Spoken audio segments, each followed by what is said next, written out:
ওয়াকারুজ্জামান বুকে পাথর নিয়ে ঘুরে, আর মহিলারা 10 মাস 10 দিন পেটে বাচ্চা নিয়ে ঘুরে। দুই ঘোরার মধ্যে কষ্ট কি সমান? না, আমার তো মনে হয় মাতৃ যন্ত্রণার চাইতে ভয়ঙ্কর বুকে পাথর নিয়ে ঘোরা। এই পাথর নিয়ে ঘোরা বলতে আপনারা নিশ্চয়ই স্পষ্ট বুঝতে পেরেছেন ওয়াকারুজ্জামান বুকে পাথর নিয়ে ঘুরেছেন এই কথাটি কেন বলেছেন। ওই যে মনে আছে হাসনাত আবদুল্লাহ, সাদেক কায়েম, জাহিদুর রহমান, তারপরে আসিফ মাহমুদ, নাহিদ ইসলাম, তারা যখন ডক্টর ইউনূসকে সরকার প্রধান হওয়ার জন্য প্রস্তাব করেছে তখন ওয়াকারুজ্জামান নিষেধ করেছিল। সেই ডক্টর ইউনূসকে মেনে নিতে চায়নি, মেনে নিতে পারেনি। তিনি বলেছেন বুকে ডক্টর ইউনূস একজন কনভিক্টেড মানুষ, সাজাপ্রাপ্ত মানুষ, মামলা খাওয়া মানুষ, তাকে না করাই ভালো। আচ্ছা, এই কথাটার সাথে কি আপনি একমত? ওয়াকারুজ্জামান কত খুনিকে আশ্রয় প্রশ্রয় দিয়েছে। খুনের সুপ্রিম কমান্ডার, গুম খুন হত্যা ধর্ষণ এবং মুক্তিযুদ্ধের সর্বোচ্চ নেত্রী, মুক্তিযুদ্ধ ব্যবসায়ের, মুক্তিযুদ্ধ ঠিকাদারের সবচেয়ে বড় ঠিকাদার শেখ হাসিনাকে পালিয়ে যেতে সহযোগিতা করেছে। সেই ওয়াকার বলছে, গুম খুন হত্যাকারীর যার নিয়োগদাতা সেই ওয়াকার বলছে ডক্টর ইউনূস কনভিক্টেড, ডক্টর ইউনূসকে মেনে নেওয়া যায় না। বুকে পাথর চাপা দিয়ে মেনে নিয়েছে। এখন তার বুক থেকে এই পাথর সরে যাচ্ছে। কিভাবে সরে যাচ্ছে?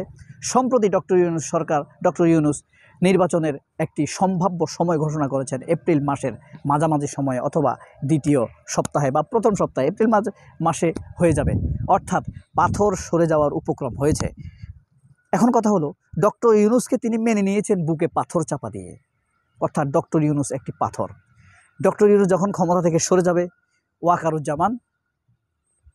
ওয়াকারুজ্জামানের বুকের পাথরটিও সেদিন সরে যাবে। আনন্দে উদ্বুলতায় রবীন্দ্রনাথের গান বাজাবে। সে যেহেতু একজন ভারতপন্থী, তাকে যে নিয়োগ দিয়েছে শেখ হাসিনা, গুম খুন হত্যাকারী, মুক্তিযুদ্ধের নেত্রী, খুনের সুপ্রিম কমান্ডার, মুক্তিযুদ্ধের ঠিকাদার শেখ হাসিনা যখন ওয়াকারকে নিয়োগ দেয়, তখন ওয়াকার যদি বলতো আমি নৈতিক মানুষ, আমি একজন গুম খুন হত্যাকারী, খুনি, ধর্ষণের এবং টাকা পাচারকারী নেত্রীর আমার নিয়োগদাতা হবে, সেটি আমি মানি না। ওয়াকার তো সেদিন একথা বলেনি। এখন কথা হলো, ওয়াকারুজ্জামান বুকে পাথর নিয়ে ঘুরে বেড়ায়, আর বাংলাদেশের মা বোনেরা পেটে 10 মাস 10 দিন বাচ্চা নিয়ে ঘুরে বেড়ায়। কোনটি বেশি কষ্টের? পেটে বাচ্চা নিয়ে সন্তান প্রসব করা খুব কষ্টের, পেটে বাচ্চা নিয়ে ঘুরে বেড়ানোও কষ্টের, কিন্তু সন্তান প্রসব করার মতো কষ্টের বিষয় নয়। বুঝতে হবে, একটা হলো পেটে বাচ্চা নিয়ে 10 মাস 10 দিন থাকা, আরেকটি হলো প্রসবকালীন বেদনা। দুইটি কিন্তু আলাদা। প্রসবকালীন বেদনা এই পৃথিবীর সবচাইতে বড় যন্ত্রণা। এখন যখন তারা 10 মাস 10 দিন খুব ঝুঁকিপূর্ণ কষ্টে থাকে, এটা ঠিক, 10 মাস 10 দিন কষ্টে থাকে, তবে তা প্রসবকালীন বেদনার সমান নয়। 10 মাস 10 দিন ঘুরে বেড়ানোটা। ওয়াকারুজ্জামান কিন্তু বুকে পাথর চাপা দিয়ে এই গত 10 মাস ঘুরে বেড়াচ্ছেন, 10 মাস যাবৎ। আর একজন মা বা একজন বোন যখন 10 মাস 10 দিন বাচ্চা পেটে নিয়ে ঘুমায়, তার চাইতে বেশি যন্ত্রণা বুকে নিয়ে ঘুমিয়েছেন ওয়াকারুজ্জামান। বুকে পাথর নিয়ে ঘুরছেন। আবার ওয়াকারুজ্জামানের কিন্তু পেট বড়, অর্থাৎ একটা মাতৃত্বকালীন মায়ের বা বোনের পেটের চাইতে কোনো অংশে কম না, অর্থাৎ তার কষ্ট কিন্তু দ্বিগুণ। ওয়াকার দ্বিগুণ কষ্টে ভুগছেন। বিশাল পেট এবং বুকের পাথর দুটি নিয়েই ঘুরছেন। তবে হ্যাঁ, এটি অবশ্যই স্পষ্টতর প্রতীয়মান হয়, সোজাভাবে বলা যায়, খুব ইজিলি অনুমান করা যায়, খুব দ্রুত তার বুকের পাথর সরে যাচ্ছে। কিন্তু নিচের অংশের কী হবে? সেটাও তো বড়। সেই কষ্ট থেকে বাঁচবেন কিভাবে? সেই কষ্ট থেকে বাঁচতে হলে শেখ হাসিনার মতো তাকে একটি দৌড়ানি খেতে হবে। যখন ছাত্র জনতা তাকে দৌড়ানি দিবে, তখন ওইটা কমে যাবে। আর উপরের পাথর, অর্থাৎ দুইটা আনন্দ ওয়াকারকে দিতে হবে, তারপরেই তিনি তৃতীয় আনন্দটা পাবেন। এবার বলি, দুইটা আনন্দ কি? তৃতীয় আনন্দই বা কি? প্রথম আনন্দ হলো ডক্টর ইউনূস নির্বাচনের রোডম্যাপ ঘোষণা করেছেন এবং তিনি এই প্রথমে এপ্রিলে বলেছেন, আবার সম্ভাব্য তারেক রহমানের প্রস্তাবনার ক্ষেত্রে ফেব্রুয়ারিতেও সেটি হতে পারে। অর্থাৎ তার পাথর সরে যাওয়ার পরিস্থিতি ত্বরান্বিত হচ্ছে, দ্রুত সময় ঘনিয়ে আসছে, খুব দ্রুতই তার বুক থেকে বাকি পাথরটি সরে যাবে, তার বুক পাতলা হয়ে যাবে। কিন্তু তার যে পেট বড় সেটি সরবে কিভাবে? তাহলে তাকে একটি দৌড়ানি দিতে হবে, দৌড়ানি দিলে তার পেট কমে যাবে।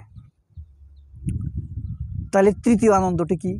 তৃতীয় আনন্দ হলো যখন তিনি শাস্তির মুখোমুখি হবেন। তিনটি শাস্তি তার।